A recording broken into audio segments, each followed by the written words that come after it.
الحمد لله نحمده ونستعينه ونستغفره ونؤمن به ونتوكل عليه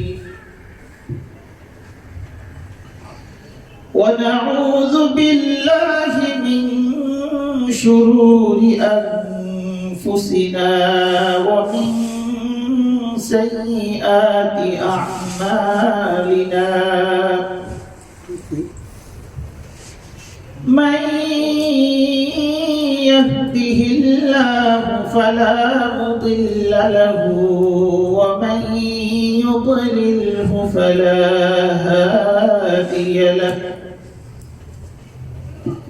ونشهد أن لا إله إلا الله وحده لا شريك له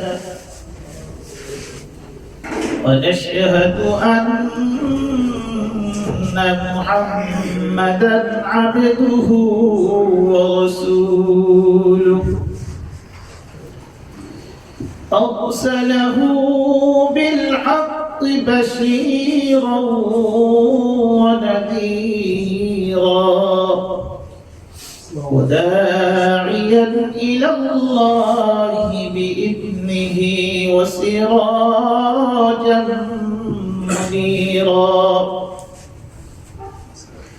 أما بعد فقد قال الله تعالى في كلامه المجيد وفي فرقان الحميد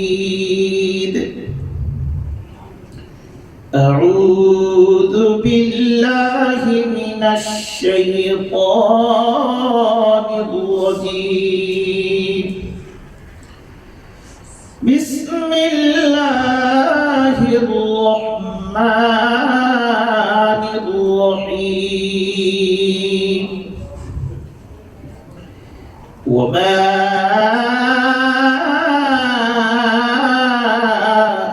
أرسلناك إلا رحمة للعالمين وقال تعالى إن الله وملائكته يصلون على النبي يا أيها الذين آمنوا صلوا عليه وسلموا تسليما সবাই নামাজে যে ধরে দিই প্রায় পাঠ করি اللهم صل على محمد وعلى آل محمد كما صليت على إبراهيم وعلى آل إبراهيم إنك حميد مجيد اللهم بارك على محمد وعلى آل محمد كما باركت على إبراهيم وعلى آل إبراهيم إنك حميد مجيد আলহামদুলিল্লাহ আল্লাহ পাকের লাখ কোটি শুকরিয়া যে মহান রব্বুল আলামিন আমাদেরকে দুনিয়ার সমস্ত ব্যস্ততা থেকে ফারিগ করে তার প্রিয় ঘর মসজিদে আসার এবং তার হুকুম মাগরিবের নামাজ আদায় করার সাথে সাথে নামাজের পর তারই জিকির আজকারের জন্য আল্লাহ তাআলা কিছু সময় বসার তৌফিক দিয়েছেন এই জন্য শুকরিয়া আদায় করি আলহামদুলিল্লাহ আলহামদুলিল্লাহ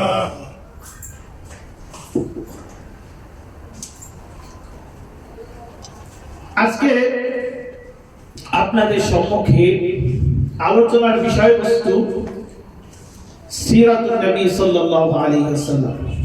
কি বলেন, চলবে? ইনশাআল্লাহ। আল্লাহ রাসূল সাল্লাল্লাহু আলাইহি ওয়াসাল্লামের সিরাত যদি শব্দটা ব্যবহার করা হয় তাহলে 1 ঘন্টা 2 ঘন্টা এটা তো সাধারণ, একদিন 2 দিনেও কি হবে না, শেষ হবে না। তাহলে এখন কি করতে হবে? এখন সংক্ষেপে তো কথা বলতে হবে নাকি? স্বাভাবিকভাবে আপনাদের সংক্ষেপে বলি, একজন মানুষের কৃতকর্ম কতটুকু সুন্দর হতে পারে, তারপরও যখন সে মারা যায় তার বিষয়ে পর্যালোচনা করলে দেখা যায় ঘন্টার পর ঘন্টা চলে যায়, যে চেয়ারম্যান সাহেব এই করছে এই উপকার করছে, এর এই সমস্যা দূর করছে, এরকম হয় না? দীর্ঘ 3-4 ঘন্টা চলে যায়। মাত্র 5 বছরের চেয়ারম্যান অথবা এর চেয়ে বেশি কিছু হবে। যদি একজন ব্যক্তির জীবন পর্যালোচনা করতে গেলে তার এত সময় লাগে, তাহলে যিনি সমস্ত নবীদের সর্দার, ইমামুল আম্বিয়া, তাহলে এমন ব্যক্তির জীবনী আলোচনা করতে গেলে কত সময় লাগে? এই জন্য সংক্ষেপে বলা যায়, কিন্তু আসলে বয়ানের ক্ষেত্রে সবগুলো তার আলোচনা আসা সম্ভব না। তবে যতটুকু আসলে উপকার হয়, যতটুকু না করলে না, এইভাবে আস্তে আস্তে কি করে আলোচনা করে। দেখা যায় এক একজনের মুখ থেকে এক একটা কথা বের হয়। আল্লাহ তাআলা কাকে কোন কথার কারণে হিদায়াত দিয়ে দেবে জানা আছে? এরকম আল্লাহ রাসূলের জিন্দেগীর প্রত্যেকটা মুহূর্তই, প্রত্যেকটা সময়, প্রত্যেকটা ঘটনা এটা মানুষের জন্য কি হিদায়াতের মাধ্যম। হয়তো আমার এর কারণে আমার হিদায়াতের কোনো মাধ্যম দেখছে না, কিন্তু এর দ্বারা দেখা যায় হাজার হাজার মানুষের কি হয়েছে, হিদায়াতের মাধ্যম হয়েছে। হয় না? আল্লাহ রাসূল সাল্লাল্লাহু আলাইহি ওয়াসাল্লাম জন্মগ্রহণ করছে কোন দিন বলতে পারেন? হ্যাঁ, সোমবার। কোন দিন? সোমবার। এইটা খেয়াল রাখবেন, আল্লাহ রাসূল সাল্লাল্লাহু আলাইহি ওয়াসাল্লাম সোমবার জন্মগ্রহণ করেছে। এতে কি নাই, কোনো সন্দেহ নাই। সন্দেহ কোথায়? আল্লাহ রাসূল সাল্লাল্লাহু আলাইহি ওয়াসাল্লাম কত তারিখে জন্মগ্রহণ করেছে? আমরা বলি না রবিউল আউয়াল মাসে? রবিউল আউয়াল মাস সঠিক। কি মাস?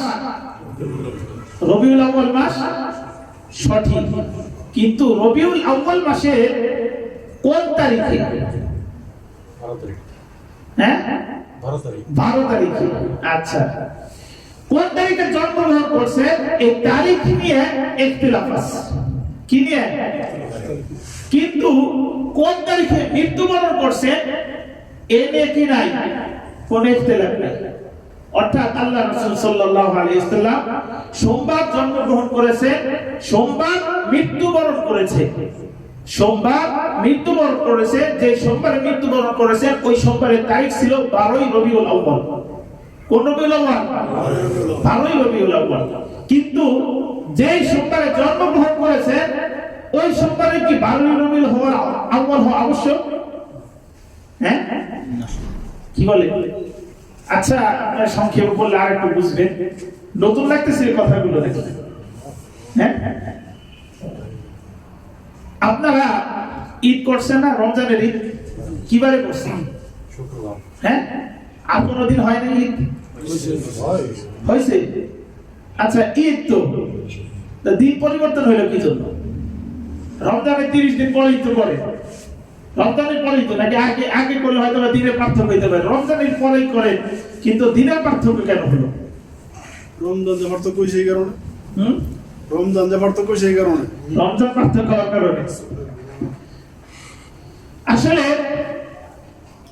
মাসের বছরের ভিতর তেমনি দিনের পরিবর্তন আসে। অর্থাৎ আপনার কোন কোন মাস, আরবির মাস হলো কোন কোন মাস 29-এ হয়, কোন কোন মাস 30-এ হয়, কোন কোন মাস 29, কোন কোন মাস 30। 30-এর উপরে আরবি কোন মাস নাই। কি মাস? আরবি কোনো মাস নাই, তবে ইংরেজিতে 31 আছে, 30 আছে, 28 আছে, হ্যাঁ 28 আছে। বাংলা তো কিসের চন্দ্র হিসেবে না, বাংলাও একই, অর্থাৎ আরবির সাথে। আরবি মাস গণনা করা হয় মাস চন্দ্রের দিকে খেয়াল করে, বাংলা মাস হিসাব করা হয় চন্দ্রের দিকে খেয়াল করে।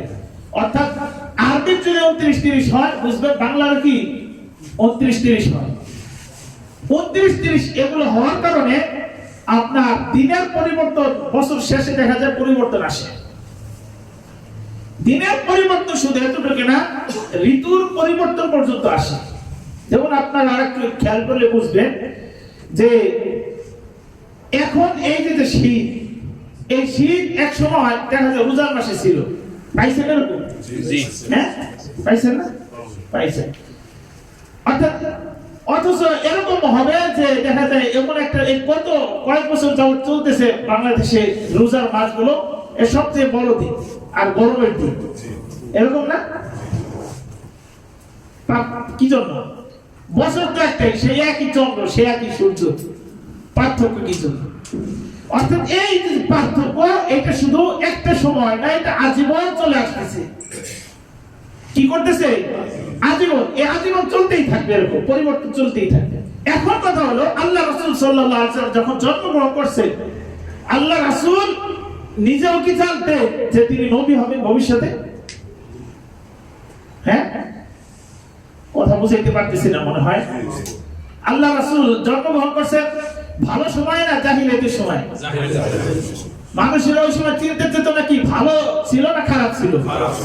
হ্যাঁ, খারাপ ছিল। তাহলে এই সময় একটা মানুষ জন্মগ্রহণ করলো, মানুষ কার জন্ম তারিখ এগুলো লিখে রাখি ইদানিং হয়তো বা লাগে, ওটার আইডি কার্ড। আগে এগুলো ছিল? হ্যাঁ, ছিল না। আগে না থাকলে এগুলো কে লিখবে? আগে বছরের বয়স হিসাব করা হতো কিভাবে জানেন? হিসাব করা হতো যে ভাই দাদা কবে মারা গেছে, বলে যে যুদ্ধের 10 বছর আগে মারা গেছে। কিসের যুদ্ধের? 10 বছর আগে। ছোটবেলা এই অসুস্থ হয়েছিল, অসুস্থ হয়ে মারা গেছে কবে? যুদ্ধের 5 বছর পরে। হিসাব বুঝতেছেন?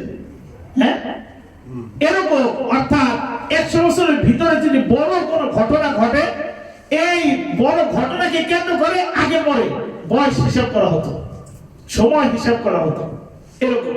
তা আল্লাহ রাসূল সাল্লাল্লাহু আলাইহি ওয়াসাল্লাম জন্মগ্রহণ করছেন, তার এই ঘটনাকে বলা হতো আমুল ফিল, হস্তি বাহিনীর ঘটনা। নাম শুনছেন?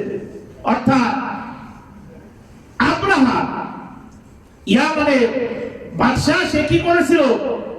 কাবার উপর হামলা করেছিল, হাতি, বিশাল এক হস্তি বাহিনী নিয়ে। যার কারণে আল্লাহ তাআলা সেই কাবাকে নিজের কুদরতি অবস্থার হাতে সেটাকে হেফাজত করেছেন এবং হস্তি বাহিনীর সকলকে আল্লাহ তাআলা শেষ করে দিয়েছে, ধ্বংস করে দিয়েছে। এটা আরবে, শুধু আরবি না, এটা আন্তর্জাতিক মানের একটা ঐতিহাসিক ঘটনা।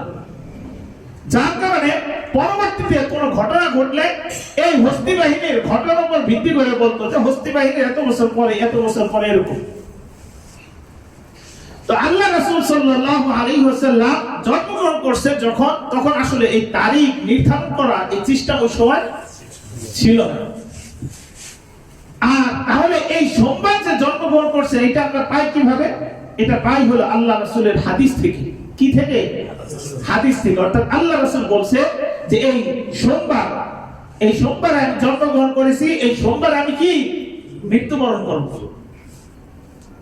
এখন সোমবার আল্লাহ রাসূল, একটা কথা বলা হয়, আল্লাহ রাসূল যেই দিন জন্মগ্রহণ করেছে সেই দিন কি মৃত্যুবরণ করেছে।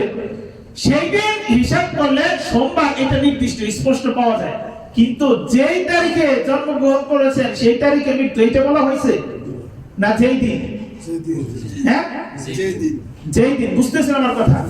যদি যেই তারিখ বলতো পার্থক্য হইতো না? পার্থক্য হইতো, বেশ কম হইতো। এই জন্য এই জায়গাটা খেয়াল রাখবেন। অনেকেই এই আল্লাহ রাসূল যেই দিন জন্মগ্রহণ করেছেন, সেই দিন মৃত্যুবরণ করেছেন, এই কথাটা দিয়ে তারিখ সাব্যস্ত করতে চায়। কি করতে চায়? তারিখ সাব্যস্ত করলে সঠিক হবে না বেঠিক হবে? হ্যাঁ, বেঠিক হবে। আল্লাহ রাসূল সোমবার জন্মগ্রহণ করেছেন, সোমবার মৃত্যুবরণ করেছেন, কিন্তু সোমবার যেই সোমবারে জন্মগ্রহণ করেছেন সেই সোমবার 12ই রবিউল আউয়াল, এটা হওয়া না হওয়ার ব্যাপারে কি হয়েছে? ইখতিলাফ হয়েছে। কিন্তু যে সোমবারে আল্লাহ রাসূল মৃত্যুবরণ করেছেন সেই সোমবার ছিল কি? 12ই রবিউল আউয়াল। কি রবিউল আউয়াল? এই কথাটা কেন বললাম জানেন? এই কথাটা উঠানোর কারণ হলো, এই দেশে হয় কিনা জানি না, আমাদের বাংলাদেশে আশিকে রাসূল নামে একটা সম্প্রদায় আছে। কি রাসূল? আপনার আশিকে রাসূল? হ্যাঁ, আশিকে রাসূল। তাদের কাজ কি? তাদের কাজ হলো নামাজ রোজা, এদের কোনো কাজ না। এদের কাজ হলো বছরের ওই একটা দিনের জন্য তারা অপেক্ষা করতে থাকে, সেটা হলো 12ই রবিউল আউয়াল। এই দিন তারা কি করে? জশ্ন জুলুস পালন করে। ঈদে মিলাদুন নবী। কি নবী? ঈদে মিলাদুন নবী, নাম শুনছেন? হ্যাঁ, তারা এরকম বলে যে মুসলমানদের জন্য ঈদ হলো তিনটা। কয়টা? তিনটা। একটা হলো ঈদুল ফিতর, আর একটা ঈদুল আযহা, আর একটা কি? ঈদে মিলাদুন নবী। এই দিন তারা আমাকে বিশাল শোডাউন বের করে। আচ্ছা, এবারও বের হয়েছে মানে বাংলাদেশে দেখবেন প্রচার লাভ করছে। এগুলো যখন এই সমাজে যাবে তখন কিন্তু ধাক্কা লাগবে। নামাজ তো পড়বে ঠিক আছে, কিন্তু এই সমস্ত কথা শুনলে হঠাৎ মাথায় ধাক্কা লাগবে, কি রে, কি আমি কি সমস্যায় পড়ে গেলাম নাকি? এই হুজুরদের ভিতরে দেখি যত এত গ্রুপ, কেন ঝামেলা হবে না? এখন এই যে আপনাদেরকে বললাম, যারা ঈদ 12ই রবিউল আউয়ালে ঈদে মিলাদুন নবী পালন করে, ঈদে মিলাদুন নবী তারা পালন করে কি জন্য? এই দিনে রাসূল সাল্লাল্লাহু আলাইহি ওয়াসাল্লাম জন্মগ্রহণ করেছেন। কি এই দিনে জন্মগ্রহণ করেছেন? মিলাদুন নবী মানে কি? মিলাদ মানে কি? মিলাদ মানে জন্ম। এখন এই দিনে মিলাদুন আল্লাহ রাসূল জন্মগ্রহণ করেছেন বিধায় এই দিনে তারা কি করতেছে? খুশি। ঈদ মানে কি? খুশি। তারা খুশি পালন করতে, উদযাপন করতেছে পরস্পর। আচ্ছা, এখন আপনাদেরকে বলি যে আল্লাহ রাসূল সাল্লাল্লাহু আলাইহি ওয়াসাল্লাম জন্মগ্রহণ করেছে, এই তারিখটা নিয়ে তো ইখতিলাফ আছে, কিন্তু এই দিনে মৃত্যুবরণ করেছেন এইটা নিয়ে ইখতিলাফ আছে? হ্যাঁ, শক্তিশালী কোনটা হবে? মৃত্যুবরণ। হ্যাঁ, মৃত্যুবরণটা শক্তিশালী হবে না? হ্যাঁ, এই তারিখে মৃত্যুবরণ করেছে এতে তো কোনো সন্দেহ নেই, কিন্তু যেহেতু এই তারিখে জন্মগ্রহণ করছে কিনা এইটা নিয়ে সন্দেহ আছে, তাহলে এখন পালন করলে মিলাদুন নবী পালন করব নাকি মাউতুন নবী পালন করতে হবে? হ্যাঁ, অর্থাৎ মৃত্যু দিবসে মানুষ খুশি উদযাপন করে না কান্নাকাটি করে? দুঃখ প্রকাশ করে, শোক সংবাদ আছে না? পার্থক্য বুঝতেছেন আমার কথা? এই জন্য এই ব্যাংকগুলো যদি যেখানে ধরতে পারে, এই সমাজের ভিতরে চলাফেরা সহজ হবে। যদি এই ব্যাংকগুলো সহজে নিতে না পারে, এই সমাজে যাই কিন্তু নামাজ পড়বে, রোজা করবে, সবই করবে, যাই কিন্তু পেছ লাগাই দিবে, শেষে নামাজ রোজা সারা সময় লাগবে না বিষয়টা। এই জন্য এই ঈদে মিলাদুন নবী শব্দটা যদি আপনি আল্লাহ রাসূল একটু হিসাব করেন, আল্লাহ রাসূল যেই দিন মৃত্যুবরণ করেছে, এই মৃত্যুর উদ্দেশ্যে যদি আপনি আল্লাহ রাসূল মৃত্যুবরণ করেছেন এই দিন খুশি প্রকাশ করবে কারা? ইহুদি খ্রিস্টানরা আর মুসলমানরা? ইহুদি খ্রিস্টান। হ্যাঁ, ইহুদি খ্রিস্টানরা। তো এদের কাজ যদি আমরা করি, কি আমাদের কি ঈমান আমল নিয়ে কোনো সমস্যা হওয়ার সম্ভাবনা আছে কিনা? তাহলে কাজটা কি ছোট না বড়? হ্যাঁ, বড়। আলোচনা তো দরকার আছে নাকি? অবশ্যই। এই হলো সমস্যা। আল্লাহ রাসূল সাল্লাল্লাহু আলাইহি ওয়াসাল্লাম কোন দিন জন্মগ্রহণ করেছেন? সোমবার। কোন দিন মৃত্যুবরণ করেছেন? সোমবার। আল্লাহ রাসূল সাল্লাল্লাহু আলাইহি ওয়াসাল্লাম কত তারিখ কোন মাসে জন্মগ্রহণ করেছেন? কোন মাসে? রবিউল আউয়াল মাসে। কোন মাসে? রবিউল আউয়াল মাসে। কোন মাসে মৃত্যুবরণ করেছেন? রবিউল আউয়াল মাসে। অর্থাৎ মাস এবং দিন এই দুইটা কি, এই দুইটার ভিতরে কি নাই? ঝামেলা নেই। কিন্তু ঝামেলা হলো তারিখ, অর্থাৎ আল্লাহ রাসূল সাল্লাল্লাহু আলাইহি ওয়াসাল্লাম জন্মগ্রহণ করেছেন রবিউল আউয়াল মাসের কত তারিখে? আল্লাহ রাসূল সাল্লাল্লাহু আলাইহি ওয়াসাল্লাম রবিউল আউয়াল মাসের কত তারিখে মৃত্যুবরণ করেছেন? আল্লাহ রাসূল সাল্লাল্লাহু আলাইহি ওয়াসাল্লাম 12 রবিউল আউয়ালে মৃত্যুবরণ করেছেন, এতে কোনো কি নাই? সন্দেহ নাই। কিন্তু আল্লাহ রাসূল সাল্লাল্লাহু আলাইহি ওয়াসাল্লাম 12 রবিউল আউয়ালে জন্মগ্রহণ করেছেন, এ নিয়ে কি আছে? ইখতিলাফ আছে। আপনাদেরকে আরো স্পষ্ট করে যদি বলতে চাই, এভাবে বলতে পারি, আপনারা একটা না আল্লাহ রাসূল সাল্লাল্লাহু আলাইহি ওয়াসাল্লাম জীবিত হায়াত পেয়েছে কয় বছর? 63 বছর। আপনাদের জীবনের এরকম 63 বছর আপনারা মিলাইতে থাকবেন। কয় বছর? 63 বছরে প্রথম বছরে যেই মাস ধরবেন, যেই তারিখ ধরবেন, 63 বছর পরে সেই মাসে সেই তারিখ দেখবেন মিলে কিনা। অধিকাংশ সময় এটা না মিলালে কি থাকবে? সম্ভাবনা থাকবে। দিন মিলতে পারে, তারিখ মিলবে না, এটাই স্বাভাবিক থাকবে। এই হচ্ছে মূল রহস্য।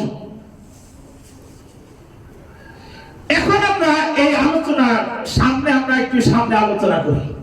আমি তাই আয়াতে কারিমা পাঠ করেছি, ওমা আরসালনাকা ইল্লা রাহমাতাল লিল আলামিন।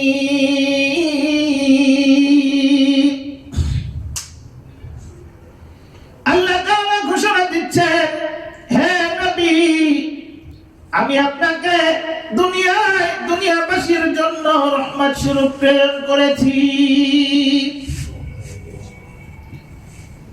কি হিসাবে প্রেরণ করেছেন? রহমত স্বরূপ। রহমত স্বরূপ বুঝেন কি? দেখেন, রহমত স্বরূপের ব্যাখ্যা একটু খেয়াল করলে বুঝবেন। আপনি মনে করেন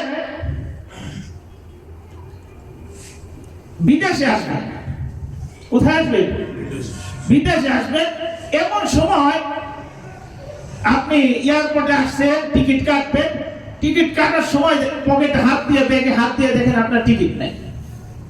আপনার টিকিট নাই। আচ্ছা, এটা কি বিপদ নাকি? হ্যাঁ, না সামান্য কিছু? ঠিক আছে, আজকে চলে যাই, কালকে আবার চলে আসবেন, এরকম কিছু? বিশাল কঠিন সমস্যা। হঠাৎ দেখলেন আপনি তালাশ করতেছেন, পেরেশান। এমন সময় দেখেন যে একটা বিড়াল ওইটাকে কামড় দিয়ে আপনার সামনে দৌড়তেছে আর সামনে এসে পড়ছে। বিড়াল ওইটা রাইট ওখানে চলে গেছে, আর কাগজটা দেখে দেখতেছেন এটা আপনার টিকিট। বুঝতেছেন? কেমন মনে হবে? হ্যাঁ, খুশি মনে হবে না?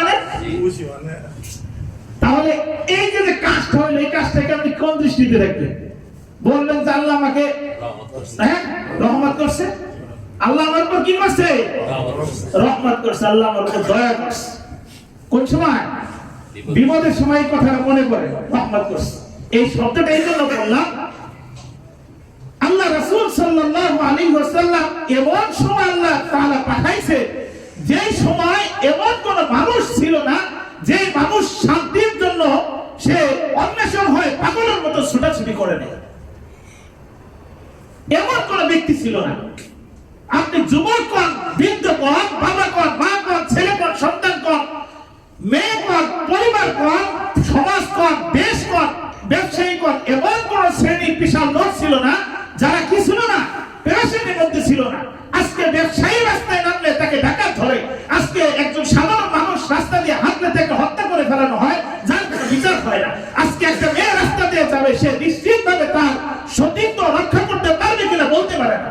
আজকে একটা ছেলে, আজকে ভাই ভাই তারা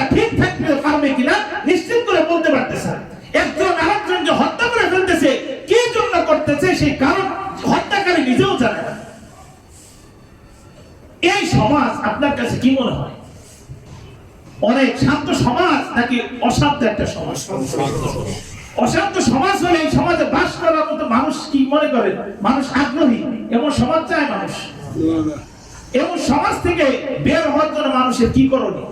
সে টেনশন করে না যে আমাদের এই সমাজটা কবে পরিবর্তন হবে, এরকম আফসোস করে না সবাই? এই ঠিক এরকম কঠিন মুহূর্তে আল্লাহ তাআলা আল্লাহ রাসূলকে প্রেরণ করছে। আল্লাহ রাসূল সাল্লাল্লাহু আলাইহি ওয়াসাল্লাম প্রেরণ হওয়া আসলে শুরু থেকে আল্লাহ তাআলা অনেক কিছু আলামত দিয়ে দিয়েছে, যার কারণে ওই সময়ের সাধারণ মানুষগুলো সেই আলামতগুলো দেখে এতটুকু অনুমান করছে সে কি হবে জানি না, তবে এর ব্যতিক্রম কিছু হবে। কি হবে জানি না, তবে ব্যতিক্রম কিছু হবে। অর্থাৎ সাধারণ মানুষের তুলনায় কি হবে? ব্যতিক্রম কিছু হবে। সাধারণ মানুষ এই কথাটা তারা দিত। কিছু কিছু সময় দেখবে সমাজের ভিতরে কিছু কিছু মানুষ তাদের যে বয়স অল্প, কথাবার্তায় এমন কিছু মানে কঠিন কিছু পরিলক্ষিত হয় যেটা দেখার সাথে সাথে বলে বড় হয়ে অনেক কিছু করবে।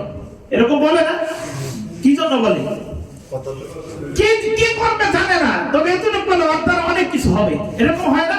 আলামত দেখে। অর্থাৎ যে হয় সে নয় হয়, যে হয় না 90 হয় না, একটা কথা আছে না?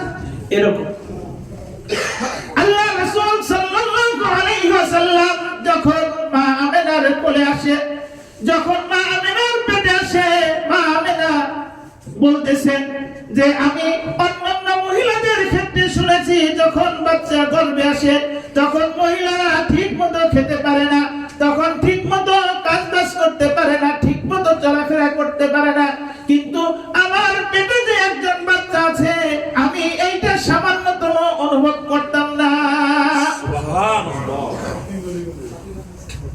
আশ্চর্যজনক না? হ্যাঁ, আশ্চর্য। আল্লাহ রাসূল সাল্লাল্লাহু আলাইহি ওয়াসাল্লাম শুরু থেকেই শুরু হয়ে গেছে। এমনকি আল্লাহ রাসূল সাল্লাল্লাহু আলাইহি ওয়াসাল্লামের জন্মের আগে তার পিতা মারা গেছে, এটা জানতেন কিনা? হ্যাঁ, পিতার নাম আব্দুল্লাহ, জন্মের আগেই মারা গেছে। আর ওই সময় একটা কথা ছিল যে স্বামী মারা গেলে তার বিবি যিনি থাকবে তিনি তার শোক পালন করবে। অর্থাৎ আরাম আয়েশের জন্য খুশবু অথবা এগুলো মানে নতুন কাপড় অথবা সাজসজ্জা এগুলো থেকে কি করবে? বিরত থাকবে, নিজেকে বিরত রাখবে। কিতাবের ভিতর আসছে আল্লাহ রাসূল সাল্লাল্লাহু আলাইহি ওয়াসাল্লাম যখন গর্ভে আসে তখন থেকেই আমেনা তার ভিতর এমন এক সুঘ্রাণ সে অনুভব করতেছে যা সে মানুষকে বলতে পারতেছে না, বুঝাইতে পারতেছে। এই সুঘ্রাণ প্রথমে নিজে অনুভব করছে, এরপর আস্তে আস্তে এই সুঘ্রাণ কেমন যেন ছড়াইতে থাকতেছে। যখন স্বামী মারা গেছে তখন সে রাস্তা দিয়ে হেঁটে গেলে ওই রাস্তা সুঘ্রাণ যুক্ত হয়ে যেত। আশপাশের মানুষ বলতো কি রে, এই বেটির জামাই মারা গেছে, এই বেটি এই সাজসজ্জা করে এত সুন্দর পারফিউম কোত্থেকে আছে, ব্যবহার করে কি জন্য? এরকম আশপাশের মানুষ বলতেছে। তখন আব্দুল্লাহ পিতার নাম কি? Abdul Muttalib. কি নাম? Abdul Muttalib. এই আব্দুল মুত্তালিব তখন জীবিত। তখন বলতেছে যে আমি তো সমাজের একজন নেতা, তুমি যে কাজগুলো করতেছো এই কাজ থেকে ফিরে আসো, আমার তো আমি মাথা তো উঁচু করে রাখতে পারছি না, এরকম বলতেছে। পরে তখন তাকে বলতেছে যে বাবা আপনি যে কথা বলতেছে এই কথা আপনারা এখন প্রকাশ পাইতেছে, এখন আপনারা অনুভব করতেছে। আর এই সুঘ্রাণ আমি যখন আমার বাচ্চা গর্ভে আসে প্রথম দিক থেকেই আমি সুঘ্রাণ অনুভব করতেছি। এই এমন সুঘ্রাণ যে সুঘ্রাণ আমি আমার জীবনে আমার বাপের জন্মে কখনো আমি সুঘ্রাণ দেখি নাই, শুনি নাই, কোন সময় পাবো এরকম আশা করি না। কোত্থেকে কিভাবে আসতেছে, বুঝতেছে? তখন আব্দুল মুত্তালিব বুঝতেছে যে না, তাহলে এটা অস্বাভাবিক কিছু, কোন কাণ্ড কিছু ঘটবে। এই আলামত দেখে অনুমান করতেছে কিছু একটা হবে। এই আব্দুল মুত্তালিব যখন হস্তি বাহিনী কাবার উপর হামলা করতে গেছিল, তখন অনুভব করে তিনি বলছিলেন যে অচিরেই সমাজ পরিবর্তনের একটা আলামত প্রকাশ পাইতেছে। অচিরেই আল্লাহ তাআলা এমন এক ব্যক্তিকে দুনিয়ায় পাঠাবে যে এই ধ্বজবাঙ্গা সমাজকে স্বর্ণের একটা সমাজে রূপান্তরিত করবে।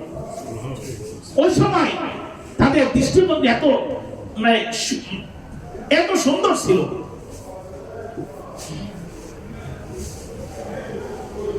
আল্লাহ রাসূল সাল্লাল্লাহু আলাইহি ওয়াসাল্লাম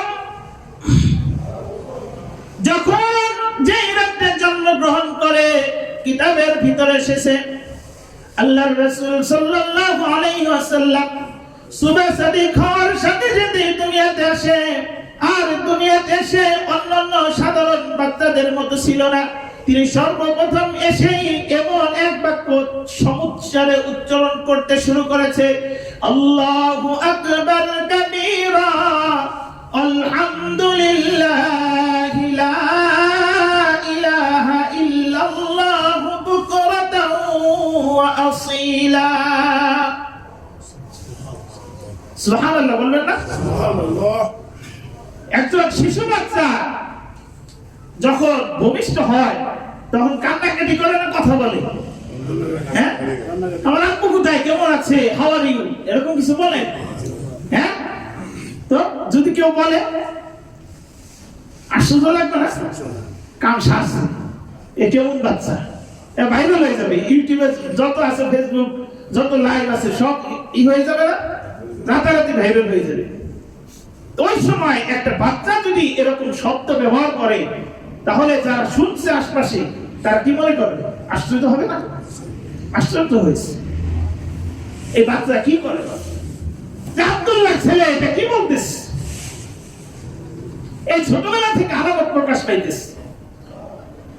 আরো কিছু আলামত শুনবেন। যখন আস্তে আস্তে বড় হয়েছে, আল্লাহ রাসূল সাল্লাল্লাহু আলাইহি ওয়াসাল্লাম জন্ম করেছেন মক্কা। মক্কা ওই সময় একটা শহর কেন্দ্রিক ছিল। কি ছিল? শহর কেন্দ্রিক। আর শহরের একটা নিয়ম ছিল, শহরের বিভিন্ন এলাকার লোক আসার কারণে শহরের ভাষা ছিল মিশ্র।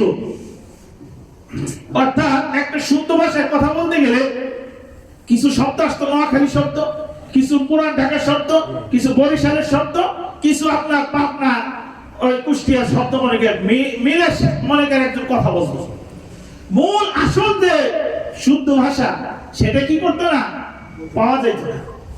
এই জন্য ওই সময় আরবের একটা প্রচলন ছিল যে শুদ্ধ ভাষা শেখার জন্য তারা বাচ্চাদেরকে ছোটবেলায় তারা ওই ধাত্রীমা অর্থাৎ যারা দুধ পান করে, এরকম গ্রাম থেকে কিছু মহিলা তারা চলে আসতো শহর থেকে বাচ্চাদেরকে টাকার বিনিময়, অর্থাৎ তারা তাকে 2 বছর 3 বছর এইভাবে রাখবে, বড় করে দিবে, আর সাথে এর যে টাকা পয়সা আছে সেই টাকা পয়সা তারা দিবে। এই জন্য গ্রাম থেকে দলে দলে মহিলারা আসতো, আর এই শহর থেকে এই রকম তাদের সন্তানদেরকে যেহেতু দিত, এই জন্য তারা তাদেরকে নিয়ে যেত। আল্লাহ রাসূল সাল্লাল্লাহু আলাইহি ওয়াসাল্লাম তো ছিলেন এতিম, তার তো বাবা ছিল না। এই মুহূর্তে প্রথমে বিবি হালিমার নাম শুনছেন না? হালিমা সাদিয়া, দুধ মাতা। হ্যাঁ, আল্লাহ রাসূলের কি দুধ মাতা। কিতাবের ভিতরে আসছে যে বিবি হালিমা সাদিয়া যেই গাধার উপর সওয়ার হয়ে আপনার মক্কা মুকাররমে আসছে, সেই গাধা ছিল তার দলের ভিতর সবচেয়ে দুর্বল, হাঁটতে পারে না, ঠিকঠাক মতো হাঁটতে পারে না। দলের সবাই মনে করে 10 মিনিট পথ আগে গিয়ে চলে গেছে, এরপর সে 10 মিনিট পিছনে। এখন এর সাথে যেহেতু যাইতে হবে, সবাই বলে অনেক একটু নিয়ে যাই, একটু তোরা জিরা, দলপতি যিনি থাকতেন এরকম করতে। এই ছিল তার উটের অবস্থা। উট ছাড়া ওই সময় উট গাধা ছাড়া আপনার চলার কি ছিল না, মরুভূমির ভিতরে কায়দা ছিল না। এখন যখন মক্কায় পৌঁছেছে তখন এতিম বাচ্চা দেখে টাকা পয়সা কম দিবে সেই হিসেবে প্রথমে কেউ দিতে চায় না, এরকম ছিল। বিবি হালিমার ভাগ্য আসলে অনেক ভালো, তিনি যেহেতু পৌঁছেছে সবার পরে, কারণ প্রথমে গিয়ে সব মহিলা আগে যেহেতু পৌঁছেছে তাদের ঘোড়া যাত্রী গাড়ি ভালো ছিল, আগে পৌঁছে সমস্ত বাড়ি তন্ন তন্ন করে কোথায় কি খুঁজে বের করে ফেলছে যে এই সন্তান এরকম, তারা এরকম বংশীয়, এ ভালো ভালো সন্তান, ফ্যামিলি সন্তানগুলো আগে কি হয়ে গেছে, বন্টন হয়ে গেছে, সবাই নিয়ে গেছে। এখন সর্বশেষ এসে পাইতেছে, বলতেছে আর একটা সন্তান আছে, গিয়ে দেখতে ওইটা নি, এরকম।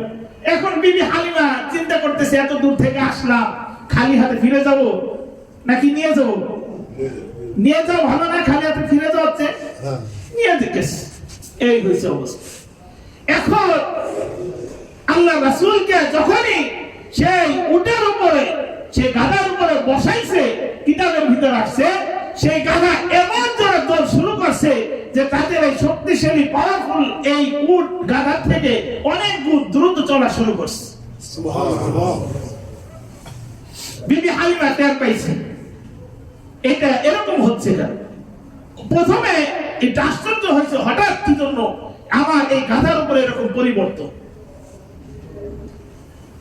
এরপর বিবি হালিমা সাহাবীয়া বর্ণনা করেন, যখন আমি আল্লাহর রাসূলকে আমার কোলে করে নিয়ে আসতেছি, তখন আমার বাড়িতে চলে আসার পর দেখছি আমাদের গ্রামে এমন দুর্ভিক্ষ লেগেছে, আমাদের মাঠের ভিতরে ঘাস হয় না, আমাদের মাঠের ভিতরে ঠিকমতো ফসল হয় না, যে ফসল আমি আমার এই গরু, আমার এই জানোয়ারদেরকে খাওয়াবো, এই গরু জানোয়ারগুলো না খাওয়ার কারণে তাদের মধ্যে ঠিকমতো দুধ আসছে না, কিন্তু আমার গাভীগুলো, আমার বকরিগুলো, আমার ভেড়াগুলো যে জায়গায় যায় সেই জায়গায় কিভাবে যেন কি যেন খায়, আর খাওয়ার সাথে সাথে তাদের পেট ভরে যায়, আর এইভাবে বাড়িতে আসার পর তাদের পরিপূর্ণ, তারা আগের তুলনায় সবচেয়ে বেশি দুধ দেওয়া শুরু করেছে। প্রতিবেশী সকলেই আশ্চর্যজনক হয়ে বলতেছে রাখালদেরকে, তোমরা তোমাদের বকরি, তোমাদের ভেড়াগুলো ওই জায়গায় লালন পালন করো, ওই জায়গায় ছেড়ে দাও যে জায়গায় বিবি হালিমার বকরিগুলো, ভেড়াগুলো ছেড়ে দেয়, কারণ তার ভেড়াগুলো খেয়ে হৃষ্টপুষ্ট হচ্ছে, পরিপূর্ণ দুধ দিচ্ছে, কিন্তু আমাদের বকরিগুলো ঠিকমতো খাবার ঘাস পাইতেছে না। এই যে পরিবর্তন কি মনে হয়, হ্যাঁ? হালিমা সাদিয়া এইটা তো বুঝতেছে না যে ইনি হলেন ইমামুল আম্বিয়া, ইনি হলেন সাইয়্যিদুর রাসূল, ইনি হলেন নবীদের সর্দার, ইনি হলেন আল্লাহ তাআলার সবচেয়ে প্রিয় একজন বন্ধু। ইনি গোটা দুনিয়াকে তার আপদ চিহ্ন থেকে পরিবর্তন করে, জাহিলিয়াতের সমাজকে পরিবর্তন করে এক স্বর্ণের সমাজে রূপান্তরিত করবে, এই কথা কিন্তু ওই সময় পর্যন্ত বিবি হালিমা জানতেন না। কিন্তু এই জিনিস বুঝতে যে কাজগুলো তার সামনে সচক্ষে তিনি দেখতেছেন, যে একটা দুর্বল একটা গাধা এক শক্তিশালী গাধায় রূপান্তরিত হলো, যে দুর্ভিক্ষ একটা সমাজে, যে সমাজের সমস্ত পশুগুলো না খেয়ে মরতেছে, দুধ দেওয়া তো দূরের কথা, আর আমার পশুগুলো আস্তে আস্তে হৃষ্টপুষ্ট হচ্ছে, আগের তুলনায় বেশি দুধ দিচ্ছে, এই কিসের ছোঁয়া লাগছে আমার এই পরিবারের ভিতরে, আমার আর বোঝার বাকি নাই। অবশ্যই এই শিশু ভবিষ্যতে এমন কিছু হবে যা আমরা ধারণা করতে পারছি না। এই অনুমান ওই সময় ভিতরে ভিতরে হয়ে গেছে। আল্লাহ রাসূল সাল্লাল্লাহু আলাইহি ওয়াসাল্লাম ওই ছোটবেলায় থেকেই দেখেন তার আরেক সহোদর ভাই ছিল বিবি হালিমার নিজস্ব সন্তান। কিতাবের ভিতর আসছে আল্লাহ রাসূল সাল্লাল্লাহু আলাইহি ওয়াসাল্লামকে সর্বপ্রথম যেই দুধের ভিতর মুখ লাগিয়েছেন, সর্বপ্রথম আল্লাহ রাসূল ওই দুধই পান করতেন, দ্বিতীয় দুধে কখনো মুখ দিতেন না। কিতাবের ভিতর আসছে একটা দুধ বিবি হালিমা বলতেছেন, আমি আমার এক বুকের এক পাশে আমি তাকে, সে দুধ পান করতো, কিন্তু দ্বিতীয় দুধে যখন তার মুখটা দিতাম সে মুখ কখনো আমি দিতে পারি নাই। একটা ভিতরে আল্লাহ রাসূল নিজে পান করতেন, আরেকটা তার সহোদর ভাই সে পান করতেন। একটা ছোট বাচ্চার ভিতরে যদি এই রীতি এই কাজগুলো দেখা হয়, আশ্চর্য লাগে না? শুধু কি তাই, আল্লাহ রাসূল সাল্লাল্লাহু আলাইহি ওয়াসাল্লাম যেই দিন জন্মগ্রহণ করেছেন ওই দিন ওই সময় সবচেয়ে পরাশক্তি ছিল কিসরা, ওই সময়ের সবচেয়ে পরাশক্তি ছিল রোম পারস্য। কিসরার ভিতরে বর্ণিত আছে একটি অগ্নিশিখা 1000 বছর ধরে চলতেছিল। যখন আল্লাহ রাসূল দুনিয়ায় আসছেন, এই দুনিয়ায় আসার সাথে সাথে ওই অগ্নিশিখা বন্ধ হয়ে যায়। ওই সময় ওই দেশের সবচেয়ে বড় আন্তর্জাতিক মানের যারা জ্ঞানী ছিল তারা আশ্চর্য হয়ে গেছে যে যে অগ্নিশিখার ব্যাপারে আমাদের ধারণা ছিল এটা আমারও চিরঞ্জীব, হ্যাঁ, এটা কখনো শেষ হবে না, কিন্তু তা যেহেতু নিভে গেল অবশ্যই দুনিয়ার ভিতরে কোনো পরিবর্তন ঘটতে যাচ্ছে। শুধু কি তাই, রোমের যে সাম্রাজ্য ছিল বিশাল পাথর দিয়ে তার সিংহাসন তৈরি করা, আল্লাহ রাসূল জন্মের সাথে সাথে সেই সিংহাসন এমন ভূমিকম্প শুরু হয়েছে যে সিংহাসন ভেঙে তছনছ হয়ে গেছে। أقل جاء الحق وزهق الباطل إن الباطل كان زهوقا। দুনিয়ার একটা চিরন্তন একটা শব্দ, যখন দুনিয়ার ভিতরে হক চলে আসে তখন বাতিল থাকার কোনো সুযোগ থাকে না। যখন দুনিয়াতে সূর্য উঠে যায় তখন রাত থাকার সুযোগ থাকে না, ঠিক কি না? আল্লাহ রাসূল জন্মগ্রহণ করার পর থেকেই দুনিয়াকে মিস কল দিতেছে যে দুনিয়াবাসী অচিরে সমাজ পরিবর্তন হতে যাচ্ছে, প্রস্তুতি না। এই আল্লাহ রাসূল সাল্লাল্লাহু আলাইহি ওয়াসাল্লাম যখন বিবি হালিমা সাদিয়ার সময় শাক্কে সদর হয়, শাক্কে সদর সিনা বিভিন্ন করে তার যে ভিতরে গুনাহের বিভিন্ন জিনিস আছে এগুলোকে কি করছে আল্লাহ তাআলা ফেরেশতাদের মাধ্যমে এটাকে ধৌত করছে। কিতাবের ভিতর আসছে আল্লাহ রাসূলের যে সহোদর ভাই ছিল, এই দুই ভাই বয়স অল্প 4 থেকে 5 বছর বয়স, এই বয়সে উভয় গেছে মাঠে বকরি চড়াইতে। হঠাৎ তার ভাই বর্ণনা করতেছে, আমি দেখলাম আমার ভাই মুহাম্মাদের কি করছে, দুইজন মানুষ এসে একে ধরলো, ধইরা এর বুকটাকে ফেরে ফেললো। কি করলো? বুকটাকে ফেরে ফেললো, ফেরে ভিতর থেকে কি যেন বের করলো, এরপরে আবার ওইভাবে লাগাই দিল। আমি এইটা দেখার সাথে সাথে আমি দৌড় দিছি, আমার মাকে ডেকে আনছি, মা দেখো আমার ভাইকে কারা যেন মেরে ফেলতেছে। পরে তার মা এই ঘটনা শুনে দ্রুত দৌড়ে এসে দেখে মুহাম্মদ তার স্থানে বসে আছে আর কাঁপতেছে। পরে বলতেছে কি হয়েছে, ঘটনা কি? ওর ভাই থেকে সব ঘটনা শুনছে। এই ঘটনা শোনার পর আর আগেই তো আশ্চর্যজনক ঘটনা শুনছে, এখন এইবার সাহস পাইতেছে না যে পরের ছেলে আছে যদি মারা যায় সমস্যা না। এই ভয়তে ছেলেকে কি করছে, বিবি আমেনার কাছে দিয়ে আসছে আর বলতেছে, বিবি আমেনা এবার মুস্কি হেসে বলতেছে যে আমার ছেলেকে যে নিলা, আমার ছেলেকে নিয়ে তোমার কাছে কোনো পরিবর্তন মনে হয়েছে কিনা? তখন বলতেছে যে আমি তো আসলে এই কথা আপনাকে বলতে চাচ্ছিলাম কিন্তু সাহস পাচ্ছি না, যে আপনার ছেলেকে আমার হাতে ছোঁয়া লাগার সাথে সাথেই আমার পরিবারের চিত্রই পরিবর্তন হয়ে গেছে। কতগুলো বর্ণনা আমি প্রতি মুহূর্তে আপনার ছেলের কারণে আমি আশ্চর্যজনক জিনিস আমি দেখতেছিলাম। তখন বিবি আমেনা বলতেছে, আরে তুমি কি দেখছো? এই মুহাম্মদ আমার গর্ভে আসার দিন থেকেই আমি প্রতিদিন দিনে একটা রাতে একটা আশ্চর্যজনক জিনিস দেখতেছি। বিবি আমেনা বলতেছে যে আমি যখন এই আল্লাহ রাসূল প্রথম দিন আমার গর্ভে আসে, আমি সেই প্রথম দিন বাবা আদম আলাইহিস সালামকে আমি স্বপ্নের ভিতর দেখি।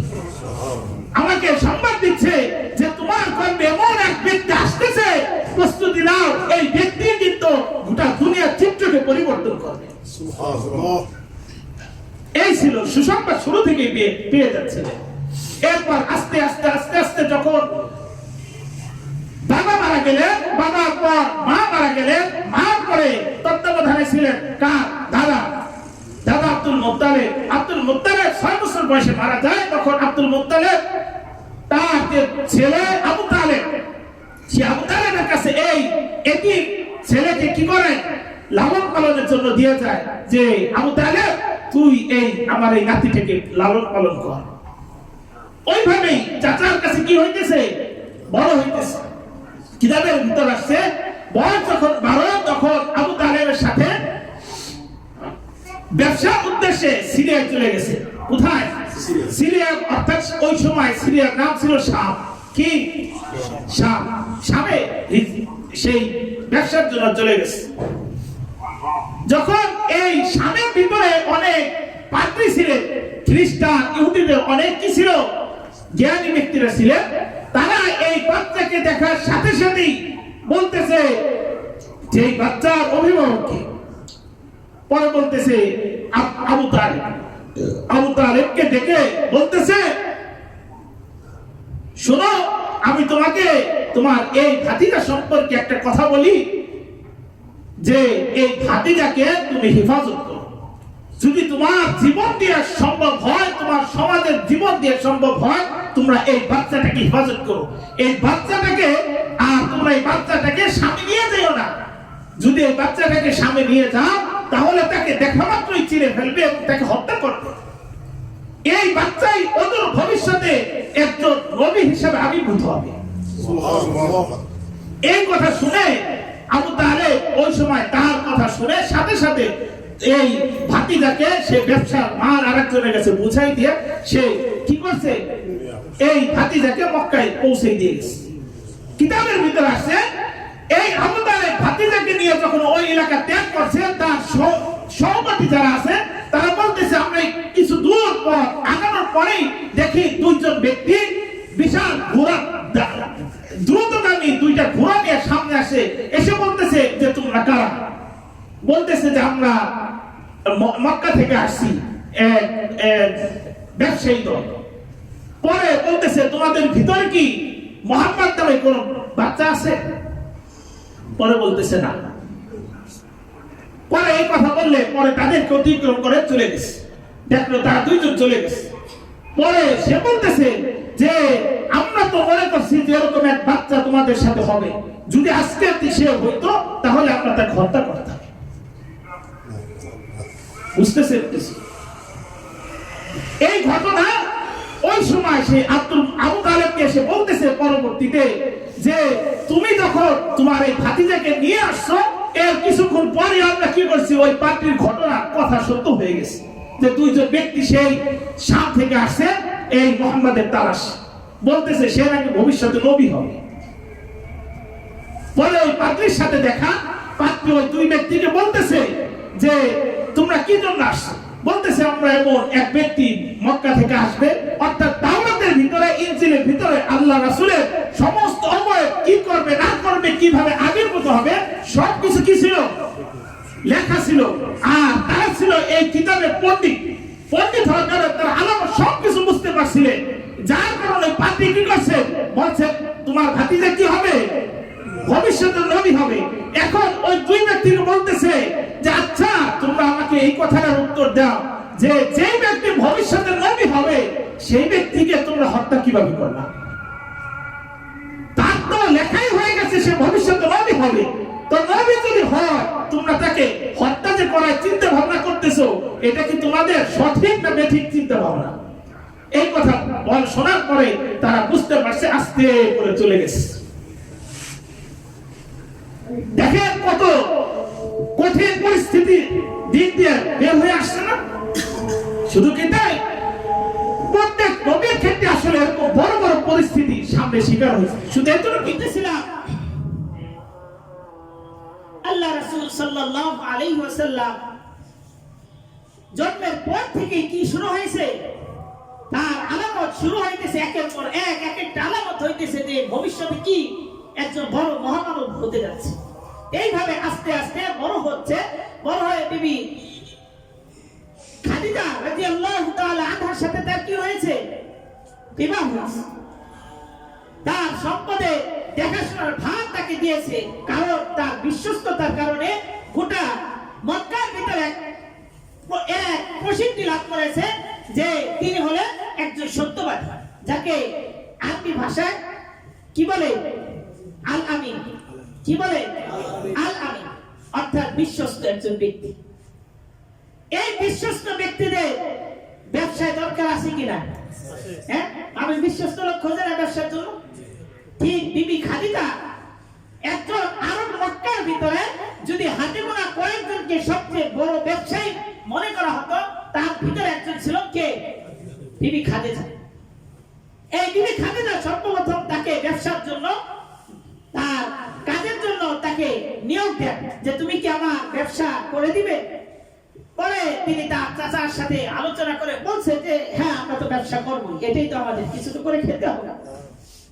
তো ব্যবসা করতেছে, ব্যবসা অন্যান্য ব্যক্তিদের তুলনায় সে এমন ব্যবসা শুরু করেছে যে মাল নিয়ে সিরিয়ায় যায়, শামে যায়, সেখানেও লাভ, সেখান থেকে এমন কিছু মাল কিনে আনে মক্কায় বিক্রি করে, সেখানেও লাভ। যে ব্যবসা আগে কোনো সময় কি করে নাই, মক্কার মানুষ চিন্তাও করে না। এই লাভের অবস্থা দেখে সবাই আশ্চর্য হয়ে গেছে, বিবি খাদিজা পর্যন্ত আশ্চর্য হয়ে গেছে। যখন তার বিশ্বস্ততা, তার আমানতদারিতা, তার সত্যবাদিতা, তার সরল সবকিছু স্পষ্ট হয়ে গেছে, তখন সে এই বিবি খাদিজাই তার চাচার কাছে প্রস্তাব পাঠাইছে যে আমি আপনার খাদিজাকে বিবাহ করতে চাই, আপনারা যদি রাজি থাকেন। না প্রেম করে বিয়ে হচ্ছে? হ্যাঁ, অনেকেই বলে যে প্রেম করা নাকি জায়েজ। হ্যাঁ, ইউসুফ জুলেখা কি প্রেম কাহিনী আছে? হ্যাঁ, এরকম আছে নাকি কিছু? খবরদার, এগুলো ইসলামে নেই। ইসলাম এমন সিস্টেম করেছে যে এর থেকে উত্তম কোন সিস্টেম হয় না। বিয়ের পরে কি মহাব্বত বাড়ে না কমে? হ্যাঁ, অনেকেই আবার মানে ল্যাংড়া যুক্তি দেয় যে আমি যাকে বিয়ে করব তাকে যদি না চিনি, কেমন হইলে আগে চিনা পরিচয় হওয়ার দরকার আছে না? এরকম বলে না? যুক্তি কি সঠিক না বেঠিক? বেঠিক, বুঝতে হবে। এরকম যদি সবাই এরকম চেক করে ছাইড়ে দেয়, তাহলে শেষে যে বাজার ভাগে পড়বে তার কি এটা কি ভালোটা পড়বে না খারাপটা পড়বে? ভালোটা পড়বে।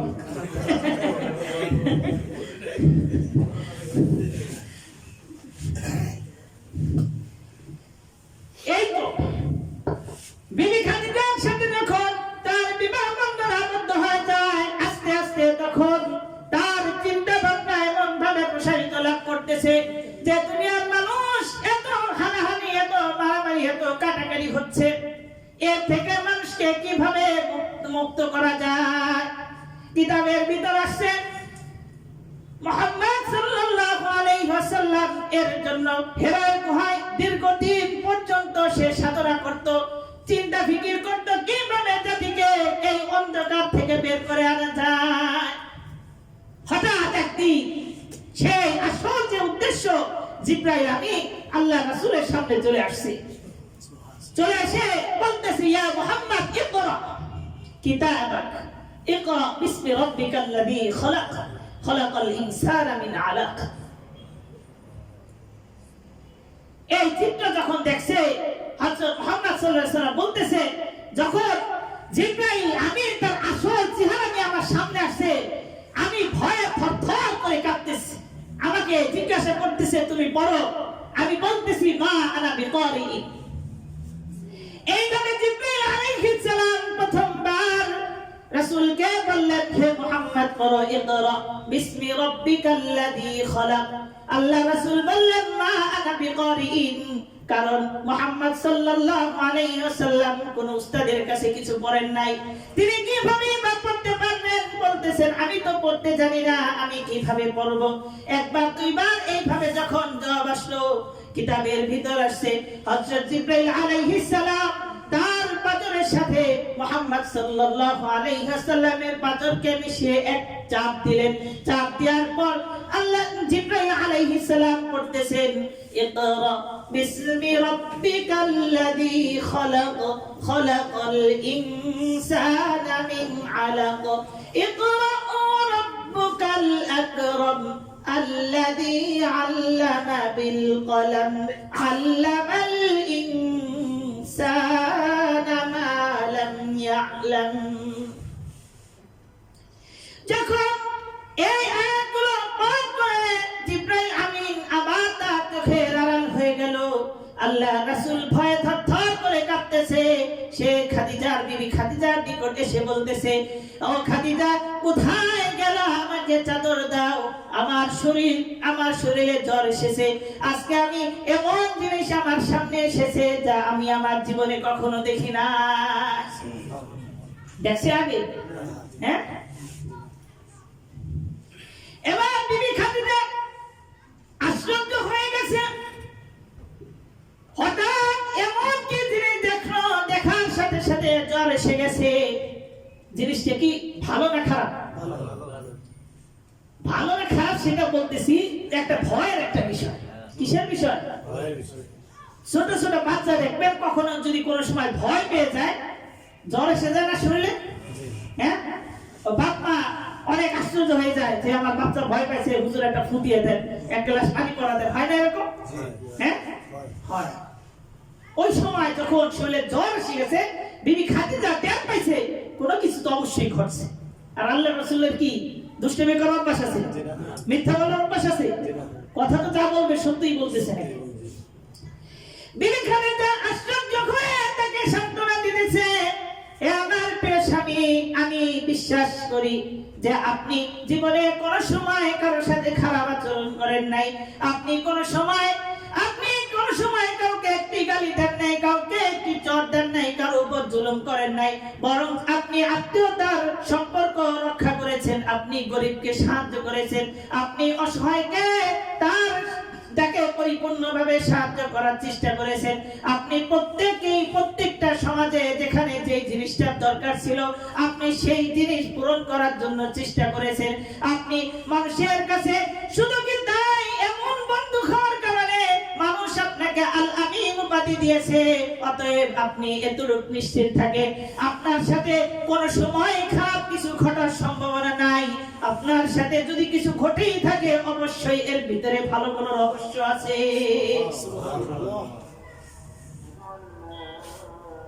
এবার বলতেছে, ঠিক আছে, চলে আমার চাচাতো ভাই আছে, আমার চাচাতো ভাইয়ের কাছে যাই, তিনি এর ব্যাখ্যা দিবে, দেখি তিনি এই সম্পর্কে ভালো কি আছে জ্ঞান রাখেন।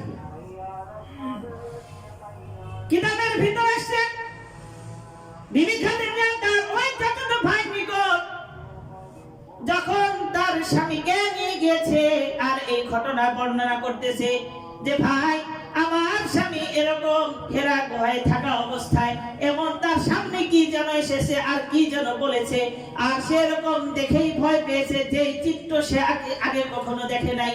তার ভাই আশ্চর্য হয়ে বলতেছে, খাদিজা, আশ্চর্য হওয়ার কিছু নাই, এটা তো তোমাদের জন্য সুসংবাদ। আমার কাছে মনে হচ্ছে আমি তো দেখি নাই, তবে এই বর্ণনা তোমরা দিতেছো, এই বর্ণনা থেকে আমি স্পষ্ট বুঝতে পারতেছি ইনি ওই দূত, যেই দূত ইতিপূর্বে মুসা আলাইহিস সালামের কাছে এসেছিলেন। এই দূত হলো ওই দূত যেই দূত আগে ইতিপূর্বে ঈসা আলাইহিস সালামের কাছে এসেছিলেন। এই দূত সাধারণ কোন মানুষের নিকট আসে না, একমাত্র এই দূত আসে আল্লাহর নির্বাচিত কোন নবী রাসূলের নিকট। অতএব আমার নিকট স্পষ্ট মনে হচ্ছে তোমার স্বামী অচিরেই এই দুনিয়ার একজন নবী হতে চলেছে। ওই সময় বলতেছে, আমার আশ্চর্য লাগতেছে, তোমার এই স্বামী যদি যে সময় নবুয়ত পাবে, যে সময় দিনে দাওয়াত দেবে, যদি আমি ওই সময় থাকি, আমি সর্বপ্রথম তোমার এই স্বামীর অনুসরণ করব। শুধু কি তাই, যখন তোমার স্বামীকে এই মক্কা থেকে কাফেররা বিতাড়িত করে মক্কা ছাড়া করবে, তখন আমি যদি জীবিত থাকি, তাহলে আর কেউ তাকে সাহায্য করুক আর না করুক, আমি ব্যক্তি শুধুমাত্র তোমার স্বামীর সহযোগিতার জন্য দাঁড়াই যাব। এই কথা শোনার পর বিবি খাদিজা আশ্চর্য হয়ে গেছে, এমনকি মুহাম্মদ সাল্লাল্লাহু আলাইহি ওয়াসাল্লাম নিজে আশ্চর্য হয়ে গেছে যে আপনি কি কইতেছেন এগুলো? আমার স্বজাতি, আমার ভাই ব্রাদার আমাকে আমার দেশ থেকে বিতাড়িত করবে? আগে মক্কা ছাড়া করব। পরে বলতেছে কিভাবে সম্ভব? এই কথাটা আশ্চর্য লাগে না? কি জন্য জানেন? গোটা সমাজের মানুষ যাকে আল আমিন উপাধি দেয়, যাকে এক বাক্যে যাকে বন্ধু হিসেবে বিশ্বাস করতে একটু দ্বিধাবোধ করে না, এই ব্যক্তিকে শত্রু বানানো এটি সম্ভব?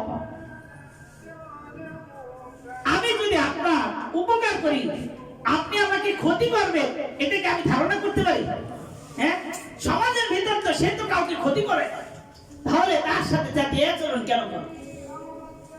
পরে বলতেছে, হ্যাঁ, তুমি যখন তোমার রিসালাত তুমি পৌঁছাইতে থাকবে, তুমি যখন এক বাক্যে লা ইলাহা ইল্লাল্লাহ দাওয়াত দিতে থাকবে, আর তোমার পিতৃপুরুষের পূর্বপুরুষদের সেই অন্যায় অত্যাচারের কথা যখন তুমি এর বিরোধিতা শুরু করবে, তখন এই জাতি তোমার শত্রুতে পরিণত হবে। তখন তোমার এই জমিনে থাকা তোমার জন্য একটু কঠিন হয়ে যাবে। ঠিক পরবর্তীতে এই খাদিজা রাদিয়াল্লাহু তাআলা আনহা ভাই মারা গেছে, কিন্তু এর 3 বছর পরে, কয় বছর? 3 বছর প্রথমবার ওহী নাযিল হয়েছে। এরপরে 3 বছর পর ওহী নাযিল হয়ে কি করছে? আদেশ দিয়েছে, হে মুহাম্মদ, তুমি এবার আর ঘরে থেকো না, তুমি এবার কি করো? হ্যাঁ, নাযীরা ওয়া বাশীরা, অর্থাৎ তুমি তোমার স্বজাতিকে দাওয়াত দিতে থাকো। কি করো? দাওয়াত দিতে থাকে। কিতাবের ভিতর আসছে সর্বপ্রথম পুরুষদের ভিতরে, মহিলাদের ভিতর তো বিবি খাদিজা রাদিয়াল্লাহু তাআলা আনহা মুসলমান হন, এবং পুরুষদের ভিতরে আবু বকর সিদ্দিক রাদিয়াল্লাহু তাআলা আনহুর কাছে দাওয়াত দেওয়ার সাথে সাথেই কি করছে? তিনি মুসলমান হয়ে গেছেন। পরে আল্লাহ রাসূল সাল্লাল্লাহু আলাইহি ওয়াসাল্লাম আবু বকরকে জিজ্ঞাসা করছে যে, আমি যাকেই দাওয়াত দিয়েছি সবাই একটা দুইটা বাক্য জিজ্ঞেস করছে যে তোমার এটার পরিচয় কি, কিভাবে কি করতেছো, এটা 2 নাম্বার নাকি 1 নাম্বার, যাচাই বাছাই করে না? হ্যাঁ, সবাই একবার ছাড়া দিবে প্রশ্ন করছে, কিন্তু তুমি তো আমাকে প্রশ্ন ছাড়াই তুমি ঈমান নিয়ে এনে ফেলেছো। এর কারণ কি? আমি আশ্চর্য হয়েছি। আসলে আশ্চর্য হওয়ার কিছু নাই। আমি তোমার সাথে যখন ইতিপূর্বে যখন আমি শামে ব্যবসার জন্য গিয়েছিলাম, তখন তুমি একটা গাছের নিচে বসা ছিলে, তখন আমাকে এক পার্টি ওই সময় বলতেছিল ওই যুবককে, বলতেছে এই যুবক তো মক্কার এক যুবক, নাম মুহাম্মদ। এই কথা বললে বলতেছে যে অচিরেই সে নবী হতে যাচ্ছে, অচিরেই সে নবী হতে যাচ্ছে। আমি সেই দিন থেকে অপেক্ষা করছিলাম যে তুমি তো আমার বন্ধু, আমি তো তোমার সাথে থাকতেছি, যে তুমি নবী কবে হবা। আজকে যখন আমার নিকট তুমি দাওয়াত নিয়ে আসছো, তখন আমার কাছে এটা আশ্চর্যের কিছু নাই। আশ্চর্য তো ওই দিন হয়েছি, এখন আমি অপেক্ষায় ছিলাম এই আশ্চর্য কবে বাস্তবে রূপান্তরিত হবে। দেখেন, সত্য যখন আসে, সত্যকে সত্য মেনে নেয়, এটাই কি বুদ্ধিমানের পরিচয়। এই দিন দেখেন, এই দিনের কাজ শুরু হয়েছে, দিনের কাজ শুরু হয়েছে কি বলতে দেয়া, হ্যাঁ, খিচুড়ি, তারপর বিরিয়ানি খাওয়াইয়া, হ্যাঁ, আমাদের মক্কার ভিতরে একজন নবীর আবির্ভূত হয়েছে, উদ্বোধন হয়েছে, অতএব সবাই আসো, আজকে একটা বিরিয়ানি পার্টি হবে। হ্যাঁ, মক্কার কুরাইশি কিরকম করছে না, মারামারি শুরু হয়েছে। হ্যাঁ, আবু বকর রাদিয়াল্লাহু তাআলা একজন সম্মানিত ব্যক্তি ছিলেন। এই ব্যক্তি পর্যন্ত এমন মার খেয়েছেন যে বেহুশ হয়ে কয়েকদিন পর্যন্ত ঘরে পড়েছিলেন। বিলাল রাদিয়াল্লাহু তাআলা ঘটনা শোনা যায়, আল্লাহ রাসূলের ঘটনা শোনা যায়। দিনের দাওয়াত যখন এই দিতে শুরু করেছে, যখন আল্লাহর কালাম দুনিয়াতে ছড়ানো শুরু করে দিয়েছে, এমন একটা সমাজে এমন ব্যক্তিদের সামনে দিনের প্রচার প্রসার শুরু করে দিয়েছে, যে ব্যক্তিদের সাথে কখনো ইতিপূর্বে কোনো শত্রুতা ছিল না, কোনো তাদের ব্যবসা বাণিজ্যের ভিতরে, তাদের লেনদেনের ভিতরে কোনো সমস্যা ছিল না। এমনকি সবাই তাকে এক বাক্যে আল আমিন বলে বিশ্বাস করেছে, আল আমিন বলে উপাধি দিয়েছে। এমন সমাজের ভিতরে যখন আল্লাহর দ্বীনের কথা যখন প্রচার শুরু করে দিয়েছে, তখন এই ব্যক্তিরাই আবার এই মুহাম্মদকে পাগল পাগল বলে বলা শুরু করেছে। পাগল বললে কি খুশি হবে না বেজার হবে? হ্যাঁ, বেজার। দেখেন, এই শুরু হয়েছে।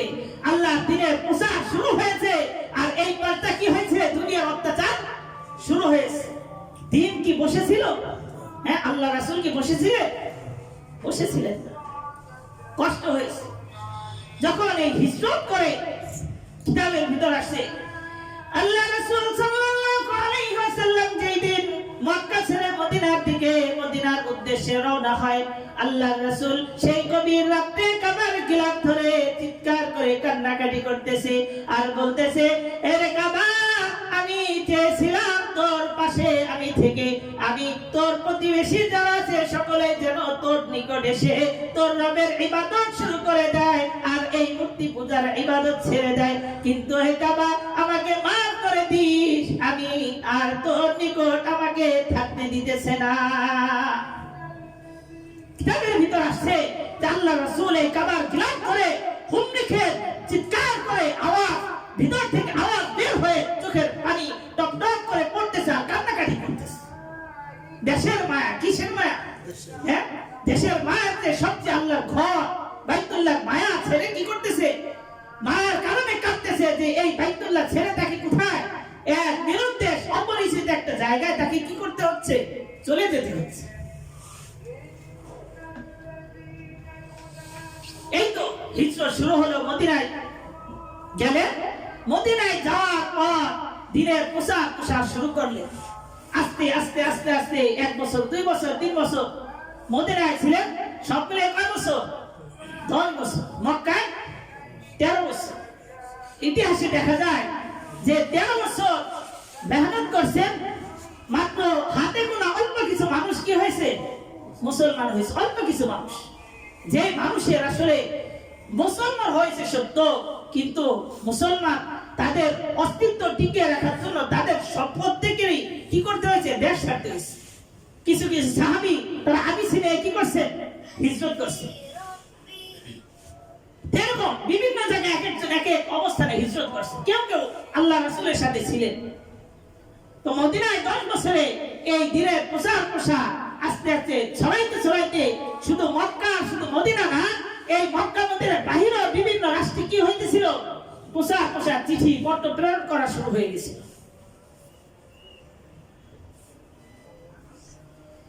আল্লাহ রাসূল সাল্লাল্লাহু আলাইহি ওয়াসাল্লাম